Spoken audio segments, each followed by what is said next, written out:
What's good, y'all? So in this video, I'm gonna be reacting to Scub, the darkest SpongeBob episode. Now, I love SpongeBob. I've done a couple of like SpongeBob-based videos on my page. Some like conspiracy theories, some funny moments, and here we are with the darkest episode. I'm really interested. I don't know if it's gonna be like this generation SpongeBob or my generation SpongeBob. I'm 26 years old, so prime SpongeBob to me was season 1 through season 5. After that, I don't know. It just kind of it started getting stupid. I'm not gonna lie. It started getting dumb. So, you know. But yeah, let's just get into it. See what they talking about. Episode One Course Meal is one of the most unsettling SpongeBob episodes, but it's not the only one. Watch till the end and see for yourself how dark a cartoon can get. The episode. I'm not gonna lie. I also did a video about like the darkest. I don't remember the name of it, but it was probably like max a month ago. But it was like the darkest conspiracy theories in cartoons, and it was like kind of older stuff, Smurfs, Rugrats, Ed, Ed and Eddie, stuff like that. That's dark. So I don't know if they gonna reach that level of dark, but that stuff was. Episode One Course Meal starts out with Plankton attempting to steal the secret formula, and he actually gets very close to getting it. That is until Pearl shows up. Plankton is terrified of Pearl because whales are known for eating plankton, something Plankton is aware of.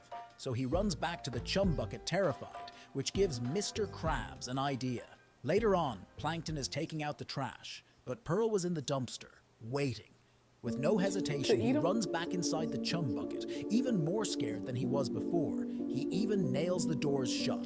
He runs all the way to his lab and hides. Just as he's there all alone and scared, Pearl finds him. But she's not there to talk stuff out, something she herself states. So he runs away and alerts Karen. But after getting her, Pearl was no longer there. Karen doesn't believe Plankton, so she just leaves him there. This goes on for 2 weeks. This takes a huge toll on Plankton, both physically and mentally. He's too afraid to step into the light because the whale might see him. Therefore, he refuses to leave his room even to eat. Plankton stays alone in his room, horrified and crying to himself, which brings great joy to Pearl.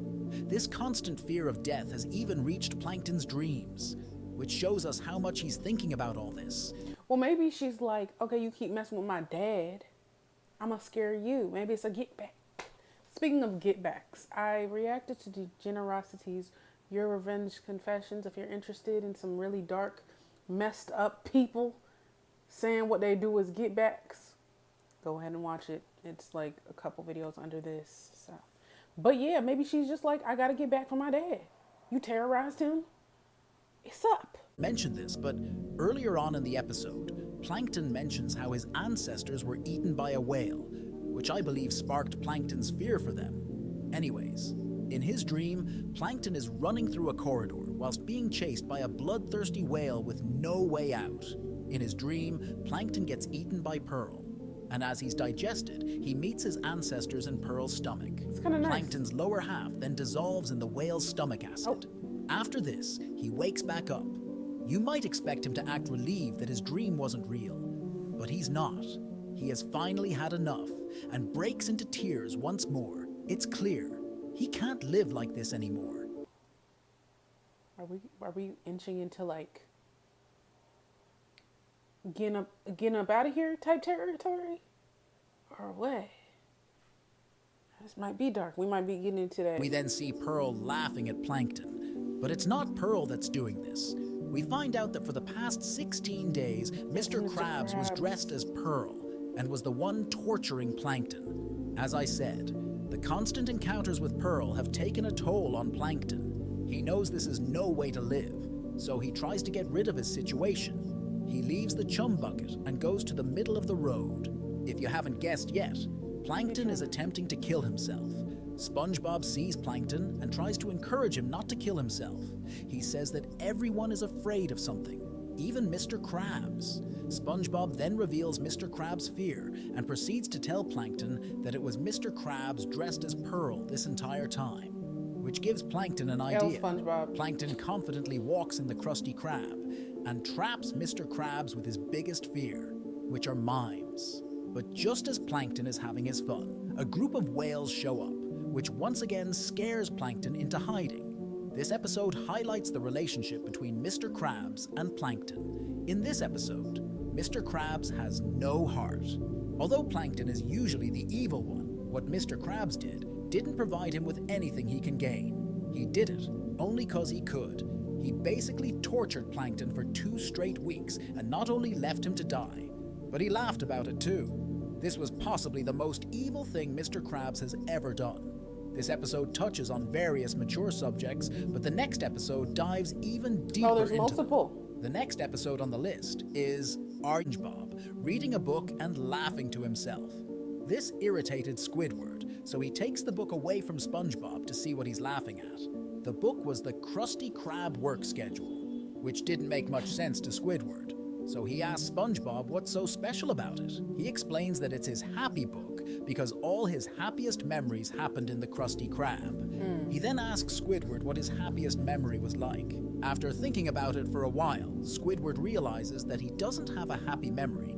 Squidward doesn't seem to mind at first, and just returns to working the register. But SpongeBob, on the other hand, felt sad for Squidward and asked him how could he live without a happiest memory. Squidward tries to ignore him, but SpongeBob's question still sticks to him, which caused him to cry, which was then joined by SpongeBob. After a bit, SpongeBob takes it upon himself to help Squidward find his happiest memory. The first attempt to give Squidward a happy memory was going to a music show. At first, Squidward was actually enjoying himself. But then he's going to be resentful because he wants to be in that position and he's not. Instead, he's working at the Krusty Krab, getting paid nothing, being verbally abused by a crab. His crab boss. In the eye. Of course, this wasn't the memory Squidward was looking for. SpongeBob decides the next best thing would be to take Squidward to an art museum. But Squidward wasn't as happy as you'd expect. He was disappointed that none of his art was at the museum. But just then, he sees one of his statues, and people actually like it. Squidward is overwhelmed with joy and says that this is his happiest memory. But luck strikes Squidward once again, which made Squidward start losing hope in all of this. But this doesn't stop SpongeBob. The next activity SpongeBob picks was to take Squidward on a hot air balloon. But what SpongeBob didn't know was that Squidward is afraid of heights, which made Squidward start to freak out. So SpongeBob pops the hot air balloon in an attempt to go back to the ground, which only made matters worse. But still, they sort of managed to land safely on Mount Bikini. For SpongeBob, this was seen as a potential happiest memory since they're the first to ever land on Mount Bikini. But at this point, Squidward doesn't even care. Much to Squidward's luck, SpongeBob accidentally plants the flag, which was handed to them by another climber on Squidward's foot, which eventually led to an avalanche. Unlike the beginning of the episode, Squidward doesn't cry, but the sadness he's feeling is even more visible.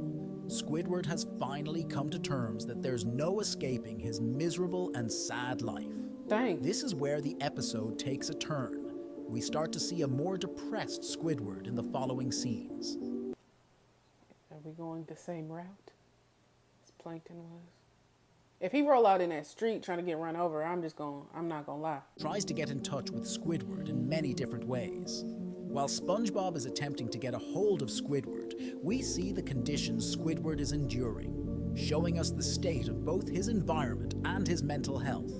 But eventually, SpongeBob does get a hold of Squidward against his wishes and tries one final time to give Squidward his happiest memory. He takes Squidward to the Krusty Krab, and once he's let out, we see SpongeBob's grand scheme, which was to host Squidward a party. But no guests wanted to go, so SpongeBob built a bunch of other SpongeBobs from paper mache. That's actually terrifying. Yep, that's it. Not much thought was put into planning this party. But that's not all. Squidward looks around and all he sees is SpongeBob. He sees the face that put him in this situation, and he can no longer take it. Squidward starts violently ripping apart the figures SpongeBob built, and the episode ends. This is not a happy ending, which confuses me because in the last episode, Plankton sort of had it coming. But Squidward rarely does anything morally wrong. This episode touched... No, this is just like showing you that some people just have the shit end of the stick. You know, some people's lives are just unfair. So we have to like come to terms with. Like, it really sucks. It really does. But, you know, what can you do? That's why people get on people's videos and start hate commenting for no freaking reason. Hey, I ain't gonna lie. I probably gonna say this in another video as well, but y'all need to leave me alone, okay? I will look at comments and I will be completely unrelated, pretty positive most of the time, whatever, and just see somebody trying to hate. You're miserable. You're miserable. It is what it is. Because happy people don't do stuff like that. I'm just being real. Employed people don't do stuff like that. Nah, sometimes employed people do. But a lot of times people that got stuff going for themselves have too much to worry about than what somebody they don't know is posting. Is on the topic of depression and shows us the effects it could have on a person. In the final part of the episode, we see how Squidward's mental health has completely deteriorated and how insane he has become. And by far the darkest SpongeBob episode in the entire series is Graveyard Shift. The episode starts with Squidward closing the Krusty Krab, but just as he's doing so, a customer shows up. But Squidward isn't having it, so he tries to get the customer to go away. That is until the customer says, "Well, fine, if you don't want my money." Wait, is this the hashling slasher? I remember when I was in high school, my best friend, my boy best friend, he was like, "You look like the hashling slasher." I was like, bro, what the fuck do you mean? Didn't know that if he left the Krusty Krab open for longer, he would get more money. And once he learned this, that is exactly what he did, and left SpongeBob and Squidward alone to take care of the Krusty Krab. Squidward is obviously disappointed by this. But SpongeBob, on the other hand, is very excited to be working the grill at night, and he makes sure every other guy, like most other fish in Bikini Bottom, he used to be a fry cook like SpongeBob, but he was clumsier. And one day, just as this fish was chopping up Krabby Patties, he accidentally pushed his hand a little too far, and his arm was gone. He started to bleed and had to cover up his wounds, so he chose to replace his arm with something. Y'all hear that motherfucker breathing in the background? I don't like that. I don't like when people do that kind of stuff.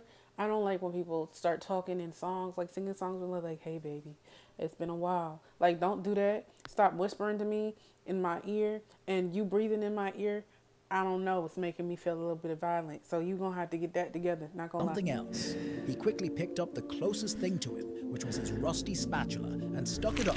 But thankfully, he survived. But one day, possibly the same one, he crossed the street and was ran over by a bus, which killed him. And on the day of his funeral, he was fired. And now every Tuesday night, he comes to the Krusty Krab using the bus that ran him over to seek vengeance. Squidward mentions three signs that the bus. He wants to, it's the bus that did it. Okay, he the one that sliced off his arm. What's the vengeance? Did I miss something? Because he should be going for that bus. signal the approach of the hash-slinging slasher. First, the lights will start to flicker. Then, the phone will ring, but there'd be no one on the other side of the line. Then, he slowly crosses the street and taps on the door of the Krusty Krab 3 times.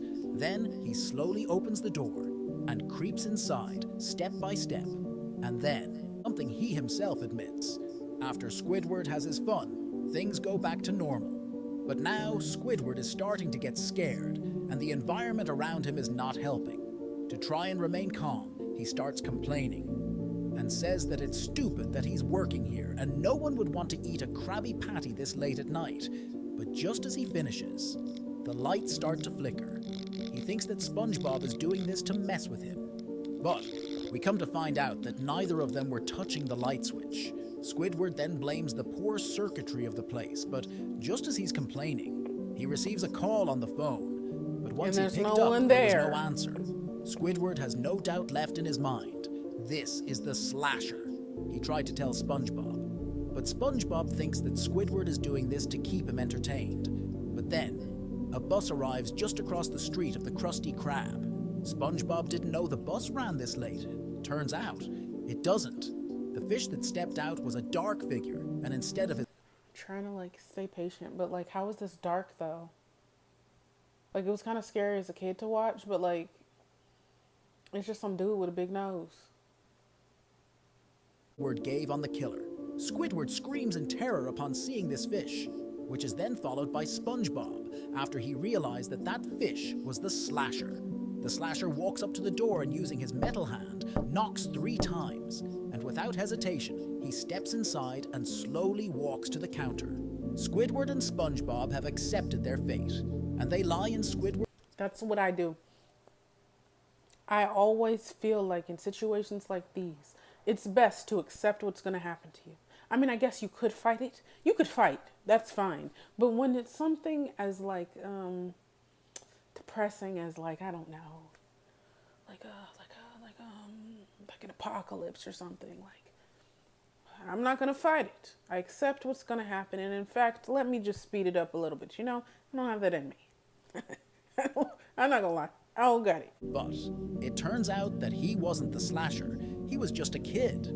The episode ends on a good note with the characters laughing together about the situation. So, there you have it, the 3 darkest SpongeBob episodes. If you want a part 2 for this video, leave your suggestions. There was a part 2. I don't know. I don't really think that one's like dark. Like there wasn't any like weird underlying odd thing going on. It was just kind of like a horror-ish with like the biggest thing was paranoia, I think. So I wouldn't put that in the darkest category, but maybe. Like I said, there was a part 2. So if y'all want to see that, let me know. If you don't, probably watch it on my own time. It is what it is. I'll just see how the video does. But yeah, sometimes cartoons put really adult themes in it. And even like they'll have like obviously like situations that don't make sense. You never see like the character's parents or this and like just weird scenarios. And you just think it's a freaking cartoon. Like the premise makes no sense anyway. So like people don't really question it. But then when like maybe the creator comes out or people start putting conspiracy theories out and it's all this dark stuff, it does make you uncomfortable and kind of might change the way you watch something. But I like the dialogue about it. I like when people really use their brain, get creative about things and why something's the way it is, even if it's freaking SpongeBob or Rugrats. Like I like that. I do. So, anyways, I find these types of videos interesting. I'll have the original video link in the description if you just want to check out his page. But anyways, y'all like, comment, subscribe, follow me on Instagram, follow me on TikTok. I'll see you in the next